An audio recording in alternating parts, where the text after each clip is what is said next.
Hey everyone, Crash Control here again, coming at y'all with an MonsterArts Kong review. And if you're new to the channel, please like and subscribe for more figure reviews, gaming, and much more content. Let's get started. To commence on his articulation, his shoulders should be able to do a easy 360 degrees. My only annoying peeve about this figure is that the left arm, just like the 2002 Godzilla reissue figure, comes off very easily. But a good thing about this is that it pops on a lot easier than with that figure. His head can move up and down just a tad bit, can go 360 degrees. I wish they did a better job with the joint for his head because it can't go down very much unless I move his torso, which, talking about his torso, can go that far down, can move back, side to side. Be careful with the torso because there have been reports of other people's figures breaking at the torso. But other than that, mine's been pretty good so far. I had no problems with the torso. The only problems I've really had was the arm just popping off a little bit too easy. And the legs. The legs can make them stand pretty well, but they are a little flimsy or a little too loose. And it makes it a little bit of a challenge to have them set up right. Other than that, his articulation is very well. Just handle him with care, mainly around the torso area. His hands, just like most of his body, is very well articulated. Legs can move backwards, forward. He has a toe swivel, knee bend. Biceps can rotate just a tad bit. I don't recommend it either because there's some SH figures that if you move them too much, especially in certain areas, like for my Jiren figure, that one broke around the upper arm. And so I'm kind of learning my lesson with him. But other than that, Kong's articulation is very well spot on. Now, for his accessories, he comes with one other exchangeable head, which I say is very highly detailed. They did a very great job sculpting the inside of the mouth, the eyes, and especially the fur, which I'll get into here later. But currently, this is the only other exchangeable head that they gave him. I wish they gave him more of like a snarling face, like having so he has his resting face, his aggression, and then his snarling face like he's about to battle, or he's not necessarily charging like this one, but one where it's kind of in between. Other than that, this is a very badass exchangeable head accessory. Now for the other basic parts, they're just essentially exchangeable hands. One of them that he has on is just an open hand. Here's the other.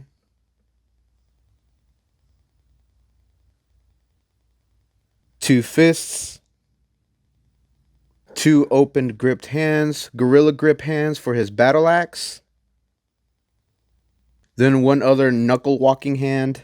The other one he has on. I tried posing him earlier, but there were some technical difficulties with that, and so I just ended up with a regular stance for him for the video. And next up, I would say is the best accessory for this figure, the battle axe.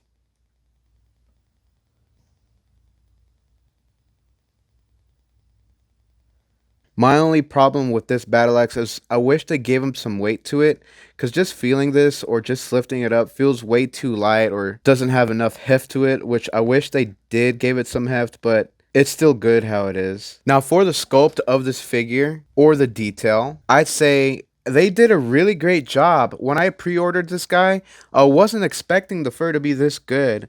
Now, I wouldn't say it's top tier or low tier, but definitely it's a good mid tier level. And I was wondering how Tamashii Nations or SH would handle the fur on the Kong. And as you can tell, they did a really phenomenal job. Then also in the chest, one great detail that they added was the scars on his chest, which I'm pretty sure they were from the skull crawlers, but more than likely they were from Godzilla and his battle with him. Underneath the feet, they did pretty good. They have the nice detailed toes. Hands are also well detailed. Torso's well detailed. Now the face is really great. The eyes are beautiful. If you just stare into his glare. But what I do really want to talk about is the other head sculpt. This is just probably my favorite part of this figure, just the sculpting for this other headpiece. is way better than what they did with the battle axe. The battle axe, I feel like they actually kind of got lazy with. They could have added at least more color on the skin that's holding the spike, or a little bit more scuffs on the bone itself. But other than that, you can just see the anger expression on this other head sculpt. Then inside the mouth is really well detailed. Now the sculpting and detail for this figure is actually pretty good. They impressed me with the fur. When they first announced Kong, I was wondering how they were going to do the fur, because I've never really seen SH or Tamashii Nations do like a fur sculpting on their figures. One, because I never really pre-ordered the or ordered the 2005 Peter Jackson's Kong SH version, and so I always wondered how they did the fur. And just looking at it, I would say it's actually really good. Give it that mid-tier ranking, not top tier, because what I consider top tier would be Prime Studios Kong, and if you haven't seen it, go check it out on their website. It is absolutely bonkers on how detailed that thing is. But getting a closer look on this guy, you can see his intense glare. Then on his chest, you see his scratch marks, either from Godzilla or the skull crawlers, which I believe is more likely from Godzilla. Then on the back, his fur is highly detailed as well. Bottom of his seat, do have some slight sculpting, so it's not just completely flat. And same throughout his body, same with his arms. Now to the part that I really want to talk about is actually the head sculpt. The head sculpt, I say they did a absolutely phenomenal job detailing it, especially inside of the mouth. I was actually very impressed with it. Then with his intensive aggression in his eyes. Now the next accessory other than his exchangeable hands is the battle axe itself. My only concerns with this is that I wish it gave more heft to the actual axe itself, but sadly it does not. And I also wish that they gave it some more color depth in the wraps that connects the dorsal plate with the bone, and maybe add some like red little lines in the middle of the bone, like right around here. But other than that, the battle axe is still pretty cool, especially cool when you're able to put this on Kong's hands, which could have been a good reason as to why they didn't make this any heftier, but I feel like they could have solved that issue with some sort of balancing to it. But overall, this is not too bad. Now, my overall final verdict for this figure, I give it a good solid 8 out of 10.